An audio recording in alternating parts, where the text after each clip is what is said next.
Hello friends, நம்ம இந்த வீடியோவில் ரிலேஷன் அண்ட் ஃபங்க்ஷனை பற்றி பார்க்கலாம். நான் இந்த வீடியோவில் மேக்ஸிமம் எல்லா எக்ஸாம்பிள்ஸும் அண்டு எக்ஸசைஸ் சம்ஸும் எல்லாமே போடுவேன். அண்ட் ஆல்சோ ஆர்டி ஷர்மா ரிலேட்டடான கொஷின்ஸும் நான் இங்கே அப்லோட் பண்ணலான்னு இருக்கேன். உங்களோட சப்போர்ட் எனக்கு இங்கே தேவை, சரிங்களா? முதல்ல ஆரம்பிப்போம். முதல்ல ரிலேஷன்னா என்ன? முதல்ல டெஃபினேஷன் எழுதிக்கிறேன். Relation, definition of relation.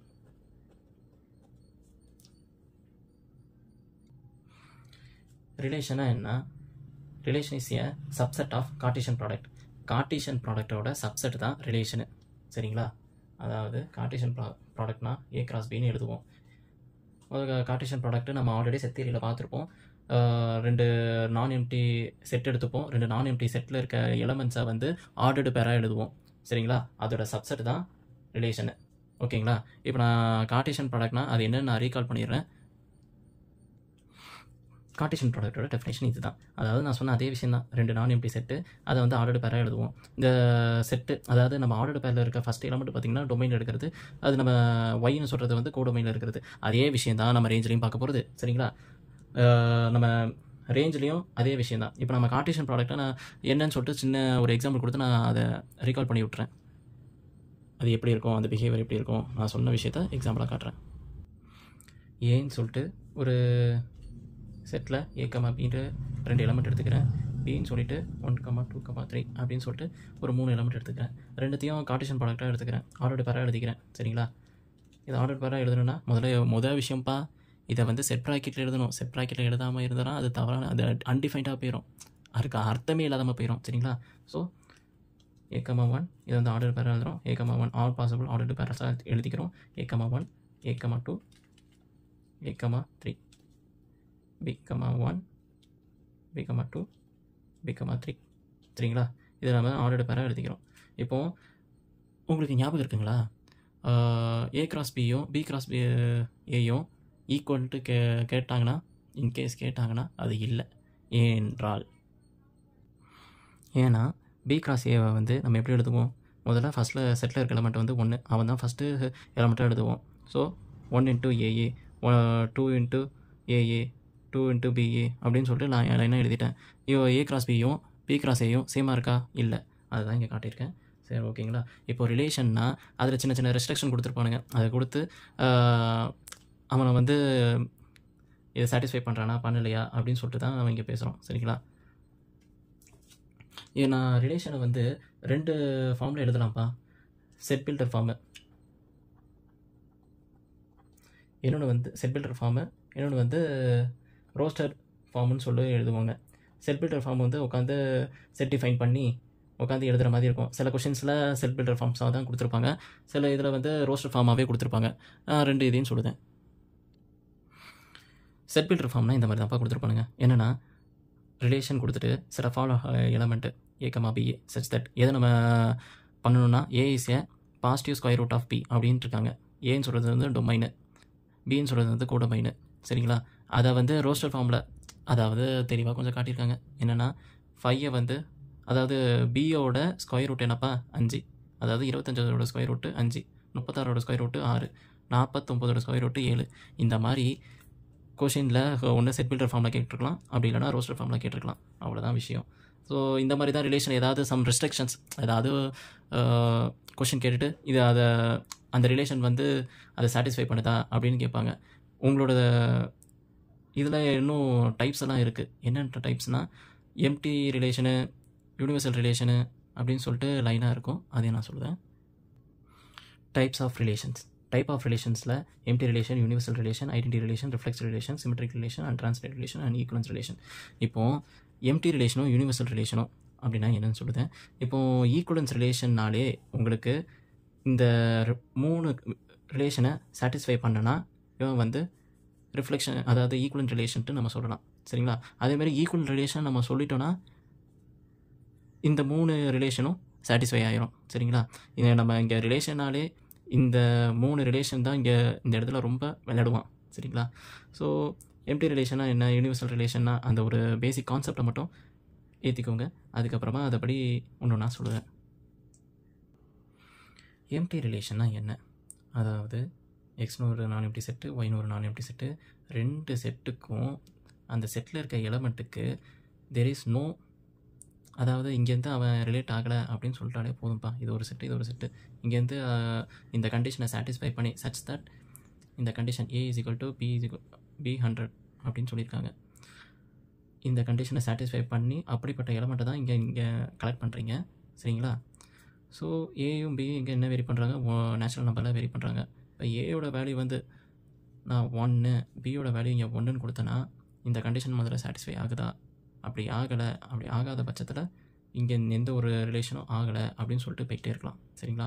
அப்படி ஒரு ரிலேஷன்ஷிப் ஆச்சுன்னா அது வந்து ரிலேஷன் சொல்லுவாங்க.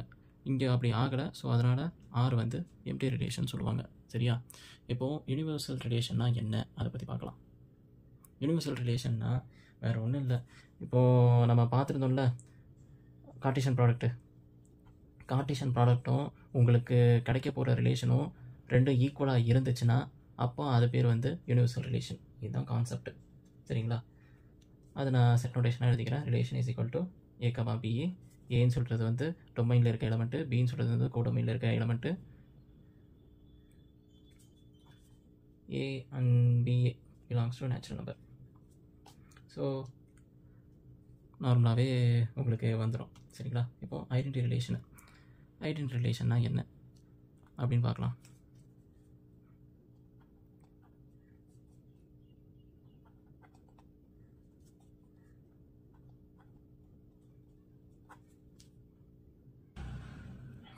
ஐடென்டி ரிலேஷன்னா என்னென்னா, டொமைனில் இருக்க எல்லா எலமெண்ட்டுக்கும் ஒரு ரிலேஷன் இருக்கணும், அது அவனாகவே தான் இருக்கணும், அவ்வளோதான். இப்போது நம்ம டொமைன் என்ன, 1, 4, 9, சரிங்களா? அவன் தான் அவனோட செட்டில் ஏயோட எலமெண்ட்ஸு, சரிங்களா? ஏயோட செட்டோட எலமெண்ட்ஸு. ஸோ அவனுக்கு அவனே ரிலேட் ஆகிருப்பான். ஸோ 1, 4, 9னா 1, 4, 9 இது ஏ செட்டு, இது ஏ செட்டு. அவனுக்கு அந்த செட்டில் இருக்க எலமெண்ட்டு அந்த செட்டுக்கே போயிருப்பான். 1க்கு 1 போயிருப்பான், 4க்கு 4 ரிலேட் ஆகிருப்பான், 9க்கு 9 ரிலேட் ஆகிருப்பான். இப்போ இந்த ரிலேஷன்லாம் எப்படி டினோட் பண்ணோன்னா, சிம்பிளாக இந்த இடத்துல 1 is related to 1, 4 is related to 4 and 9 is related to 9, சரிங்களா? இப்படி தான் அதை டினோஷனாக சொல்லுவாங்க. இப்போ நெக்ஸ்ட்டு ரிஃப்ளெக்சிவ் ரிலேஷன்னா என்னென்னு பார்த்துடலாம்.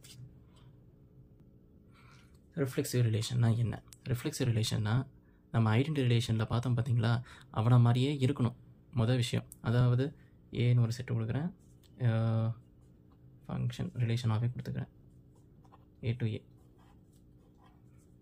செட்டில் இருக்க எலமெண்ட் வந்து 1, 2, 3 நானே டிஃபைன் பண்ணிக்கிறேன். இங்கேயும் அதே தான் வரப்போகிறான், ஏன்னா நான் கொடுத்துருக்க செட்டும் இந்த செட்டும் சேம், சரிங்களா? ஸோ மொதல் மேனிட்டரி என்னென்னா, அவனுக்கு அவனே ரிலேட் ஆகிருப்பான். மொதல் விஷயம் ரிஃப்ளெக்சிவ்னாலும் ஐடென்டினாலும் ஒன்று தான், சரிங்களா? And can be related to other, வேறு ஏதாவது கூட மேப் பண்ணிக்கலாம். ஆனால் மொதல் விஷயம் அவனுக்கு அவனே ரிலேட் ஆகிருக்கணும். So 1, 1 is related to 1, 2 is related to 2, 3 is related to 3. இது மேனிட்டரி, இது கண்டிப்பாக இருக்கணும். ஸோ எந்த செட்டில் இருக்க எல்லா எலமெண்ட்டுக்கும் அவனுக்கு அவனே ரிலேட் ஆகிருக்கணும். மேபி வேறு கூட எக்ஸ்ட்ரா ரிலேட் ஆகிருக்கலாம், அது இந்த மாதிரி கூட இருந்திருக்கலாம், எக்ஸ்ட்ரா கூட இருந்திருக்கலாம். ஸோ அதுதான் ரிஃப்ளெக்சிவ் ரிலேஷன் சொல்லுவாங்க. முதல் விஷயம் செட்டில் இருக்க எல்லா எலமெண்ட்டுக்கும் ரிலேஷன் கொடுக்கணும். ஒரு இதுக்கு நீங்கள் ரிலேஷன் இல்லாமல் நீங்கள் கொடுத்துட்டிங்கன்னா அது வந்து ரிஃப்ளெக்சிவ் ரிலேஷன் இல்லை அப்படின்னு சொல்லிட்டு போயிட்டே இருக்கலாம், ஓகேங்களா? இப்போ நான் உங்களுக்கு ஒரு கொஷின் கொடுக்குறேன், நீங்கள் அதை வீடியோ பாஸ் பண்ணிவிட்டு அது போட்டு பாருங்கள். அது எப்படி வரும் வராது அது மட்டும் சொல்கிறீங்களா? இதுதான் கொஷின். என்ன கொடுத்துருக்கேன்னா, ஏன்னு ஒரு செட் வந்து 1, 2, 3 எழுதியிருக்கேன். ஸோ நான் ரிஃப்ளெக்ஸ் ரிலேஷன் தான் கொடுத்துருக்கேன். ரிலேஷன் என்ன கொடுத்துருக்கேன்னா, இப்போ R1, R2, R3 இவன் வந்து ரிஃப்ளெக்ஸிவாக சாட்டிஸ்ஃபை பண்ணுறானான்னு பாருங்கள். பார்த்துட்டு கமெண்ட் பண்ணுங்கள். ஸோ வீடியோ பாஸ் பண்ணிவிட்டு நீங்கள் செக் பண்ணி சொல்லுங்கள். இப்போ நான் சொல்கிறேன் ஆன்சர். ஃபஸ்ட்டு ஒன் வருவான். ஏன்னா மொதல் விஷயம் மேனிட்டரி என்னென்னா, அவனுக்கு அவனே ரிலேட் ஆகிருக்கணும். ஆயிருக்கானா? 1, 1, 2, 2, 3, 3 அந்த செட்டில் இருக்க எல்லா எலமெண்ட்டுக்கும் அவனுக்கு அவனே ரிலேட் ஆகிருக்கானா? ஆயிருக்கான். மொதல் விஷயம் கரெக்டு. ரெண்டாவது R2 நான் கொடுத்துருக்கேன், 1, 1, 2, 2 இது வருவானா? கிடையாது. என்ன கொடுத்துருக்கேன்? If every element of A is related to itself, இது மேனிட்டரி. ஸோ இங்கே 3, 3 ஒரு எலமெண்ட் வந்து இந்த ரிலேஷனில் இல்லை. ஸோ அதனால் இவன் false. So 3, 3 is not belongs to R2, அந்த ரிலேஷனில் இல்லை. சரி, இவன் வருவானா மாட்டானா? சொல்லுங்கள். ஸோ நார்மலாக அந்த ஐடென்டிட்டி ரிலேஷன் மாதிரியே எல்லா செட்டில் இருக்க எல்லா எலமெண்ட்டுக்கும் அவனி ரிலேட் ஆகிருக்கான்.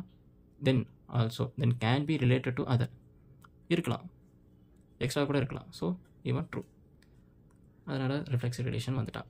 இப்போ அடுத்தது வந்து ரிஃப்ளெக்ஸிவ் முடிச்சுட்டு இப்போ சிமெட்ரிக் ரிலேஷனா என்ன அப்படின்னு சொல்லிட்டு நம்ம பார்க்கலாம். சரிங்களா? சிமெட்ரிக் ரிலேஷனாக ரொம்ப பெரிய கம்பி வெட்டுற வேலைலாம் கிடையாது, ரொம்ப சிம்பிள். நீங்கள் இவனை வந்து மிரராக பார்த்துக்கோங்க. ரிஃப்ளெக்சிவ்னா உங்களுக்கு மிரர் யார்? சிமெட்ரிக் நம்ம வந்து A is related to BA belongs A is related to BA and B is related to AA. இந்த மாதிரி இருந்தாலே போதும். செட்டில் இருக்க எலமெண்ட் வந்து A. சிமெட்ரிக் ரிலேஷனாக என்னென்னா A வந்து ரிலேட்டட் டு பியாக இருக்கணும், B வந்து ரிலேட்டட் டு ஏ இருக்கணும். அவன் ரெண்டும் ரிலேஷன் இருக்கணும். அப்படி இருந்துச்சுன்னா அவன் வந்து சிமெட்ரிக் ரிலேஷன். அவ்வளோதான். சரியா? இப்போ நான் உங்களுக்கு ஒரு செட்டு கொடுக்குறேன். அந்த செட்டு 2, 4, 6 அப்படின்னு ஒரு செட்டு கொடுக்குறேன். நீங்களே ட்ரை பண்ணி பாருங்கள். ஏதாவது ஒரு ரிலேஷன் கொடுத்துட்டு அவனே வருவானா மாட்டானா அப்படின்னு சொல்லிட்டு ட்ரை பண்ணி பாருங்கள். அப்படி இல்லைனா நான் இப்போ உங்களுக்கு கொடுக்குறேன். இப்போது R1 சொல்கிறது வந்து 2, 4, 2, 6, 4, 4, 4, 2 அண்ட் 6, 2. இப்போ நான் இந்த ஒரு ரிலேஷன் கொடுத்துருக்கேன். இந்த ரிலேஷன் படி அவன் வந்து சிமெட்ரிக்கா இல்லையா? வீடியோ பாஸ் பண்ணிவிட்டு சொல்லுங்கள், இல்லை கமெண்ட் பண்ணுங்கள். நான் சொல்லட்டா? இப்போது 2, 4, 4, 2 ரிலேஷனில் இருக்கிறான். ஓகே. தென் 2, 6 வந்து 6, 2 ரிலேஷனில் இருக்கான். இங்கே அவனுக்கு அவன் ரிலேட் ஆகிறான் மட்டும் பாருங்கள். சரிங்களா? 4, 4 அவன் தேவையில்லை. ரிலேட் ஆகலான்னா அவன் அப்படின்னு மட்டும் தான் பாருங்கள். எல்லா எலமெண்ட்டுக்கும் பார்க்கணும் அவசியம் இல்லை. அந்த எலமெண்ட்டுக்கு அவன் இருக்கான், அது மட்டும் நம்ம பார்த்தா போதும். சரிங்களா? ஸோ இவன் வந்து சிமெட்ரிக் ரிலேஷன் தான். மேபி நான் உங்களுக்கு இன்னொரு ரிலேஷன் கொடுக்குறேன். 1, 2. இவன் வந்து சிமெட்ரிக்கா கிடையாது. ஏன்னா 1, 2ன்னு அந்த ரிலேஷனில் இருக்குது. ஆனால் 2, 1ன்னு சொல்கிறது அந்த எலமெண்ட் வந்து அந்த ரிலேஷனில் இல்லை. ஸோ அதனால் இவன் வந்து நாட் சிமெட்ரிக். சரி, நெக்ஸ்ட்டு நம்ம ட்ரான்சிட்டிவ்னா என்னென்னு பார்க்கலாமா?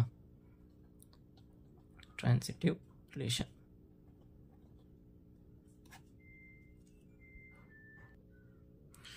ட்ரான்சிட்டிவ்னா என்ன? So if R is related to Y and Y is related to Z இருக்கணும். ஸோ X வந்து related to Z இருக்கணும். அதாவது இவனுக்கு இவன் ரிலேட் ஆகணும், இவனுக்கு இவன் ரிலேட் ஆகணும். ஃபஸ்ட்டு ஒன்றும் லாஸ்ட் ஒன்றும் ரிலேட் ஆகிற மாதிரி இருக்கணும். இது கேஸு. இதில் இன்னொரு கேஸ் என்னென்னா A, B வந்து ரிலேட்டட் டு ரிலேஷனில் இருக்கணும். B, C வந்து அந்த ரிலேஷன்லேயே இல்லாமல் இருந்துச்சுன்னா அப்போ நம்ம A, C அப்படின்னு சொல்கிற எலமெண்ட் வந்து அந்த ரிலேஷனில் இருக்கா இல்லையா அவன் அதை பற்றி நம்ம யோசிக்கவே தேவையில்லை. நேராக இவன் வந்து ட்ரான்சிட்டிவ்னு சொல்லிடலாம். சரிங்களா? A, B வந்து ரிலேஷனில் இருக்கணும், B, C வந்து ரிலேஷனில் இருக்கான் இல்லை அது நமக்கு தேவையில்லை. அவன் இல்லையா? ஓகே, அப்போ இவன் வந்து ட்ரான்சிட்டிவ்னு சொல்லிட்டு போயிட்டே இருக்கலாம். ஸோ இதுக்கு ரிலேட்டடாக நான் எக்ஸாம்பிள்ஸ் கொடுக்குறேன். இப்போது ஏன்னு ஒரு செட்டு கொடுத்துருக்கேன், ஒரு 5 எலமெண்ட்ஸ் இருக்கிற மாதிரி. நான் ரிலேஷன் என்ன கொடுத்துருக்கேன்னா 1லேருந்து 2க்கு போகிற மாதிரி கொடுத்துருக்கேன், 2லேருந்து 3க்கு போகிற மாதிரி கொடுத்துருக்கேன். ஸோ 1லேருந்து 3க்கு வர மாதிரி இவன் வந்து ட்ரான்சிட்டிவ்னு நான் கேட்டிருக்கேன். இவன் அதே மாதிரி இப்போ ரிலேஷன் என்னென்னு கொடுத்துருக்கான் R2ன்ட்டு, அவன் வந்து 1லேருந்து 2க்கு கொடுத்துருக்கேன், அது 3லேருந்து 3 இஸ் ரிலேட்டட் டு 4ன்னு கொடுத்துருக்கேன். இவன் வந்து ட்ரான்சிட்டிவாக அதை கமெண்ட் பண்ணுங்கள். இது ட்ரான்சிட்டிவா இல்லையா? இது ரெண்டும் ட்ரான்சிட்டிவ் தான். மொதல் விஷயம் நான் ஃபஸ்ட்டு ஒரு விஷயம் சொல்லியிருந்தேன் பார்த்தீங்களா? அதாவது ஃபஸ்ட்டு ட்ரான்சிட்டிவ்னா என்னென்ட்டு, அதாவது எக்ஸும் ஒய்யும் எக்ஸ் ரிலேட்டட் டு ஒய்யாக இருக்கணும், ஒய் ரிலேட்டட் டு ஜெட்டாக இருக்கணும். இருக்குங்களா? எக்ஸ் வந்து ரிலேட்டட் டு ஒய்யாக இருக்குது, ஒய் வந்து ரிலேட்டட் டு ஜெட்டாக இருக்குது. ஸோ எக்ஸும் ஜெட்டும் ரிலேட்டட் டு அதே ரிலேஷனில் இருக்குது. ஸோ அதனால் இது ட்ரான்சிட்டிவ்.